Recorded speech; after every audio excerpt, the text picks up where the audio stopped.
This weekend marks 3 weeks since two back-to-back snowstorms shut down much of the metro. At the time, many of us were focused on when the roads would be clear to get to work and when our kids were heading back to school. But there's another concern you might not have considered: the cost of fighting these storms.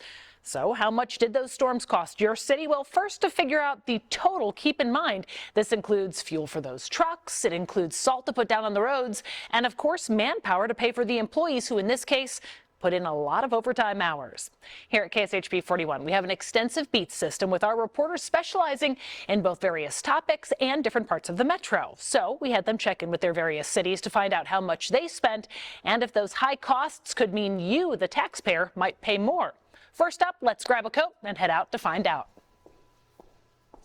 First, we start in Olathe, where coincidentally my husband is a snowplow driver. So he told me at the beginning of the season, this whole salt barn was full. You can see how much salt that they've already used so far, thanks to that 1 week of 2 winter storms. Here's a closer look at what those storms did to the city's budget. There are things that you can pull from. There are a little bit of a bank for city emergencies such as this. So we're covered there, so there won't be like an additional tax increase, or that taxpayers won't see anything other than what has normally occurred on their tax bill.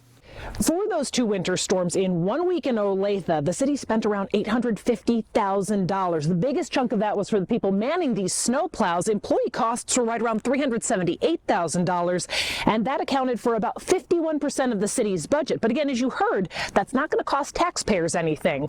But what about other cities? Are they going to be passing the buck on to you? The city of Raymore reports spending more than $121,000 on overtime, vehicle usage, and salt. Speaking of salt, 618 tons of it, which is 61% of the fiscal year budget for salt. The total public works budget for the winter storm was 13%. And they say they have plenty in reserves for emergency funding, meaning the cost will not be passed on down to you.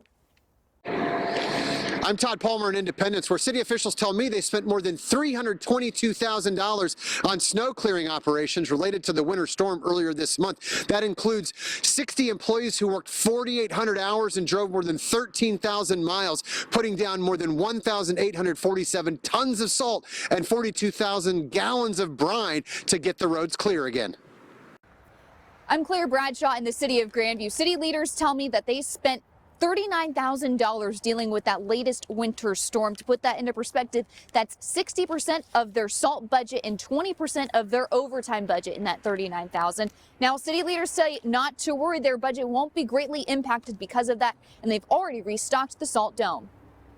And I'm Elise Schoenig reporting in Mission, where city officials told me they spent more than $18,000 in materials and more than $11,000 in overtime on that winter storm at the beginning of the month. So that's about 28% of their material budget and about 49% of their overtime budget. The good news is if the city exceeds its allocated budget for snow removal efforts, it would turn to the general fund to cover those expenses. I also checked in with Shawnee, where officials there say the city spent around $109,000 on ice control materials, which accounts for about 30% of the city's budget. Shawnee officials say those materials should cover the remainder of the winter storm season and that more money would be pulled from the general fund in case of an emergency.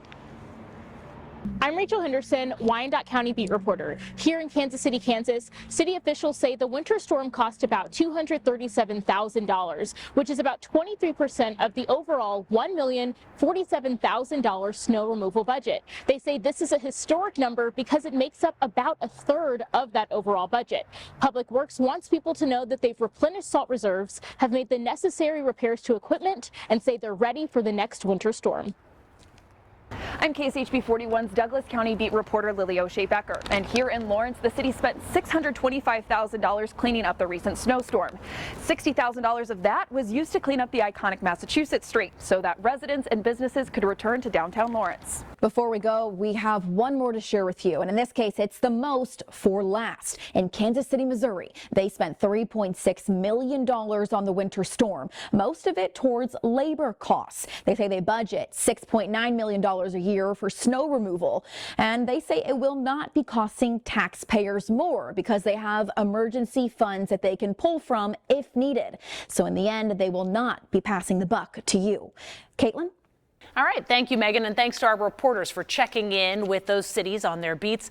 Also, a special thanks to the snowplow drivers who work nonstop to clear our roads. As you just heard, the storms earlier this month were costly, but it sounds as though these are costs that won't be passed on to you.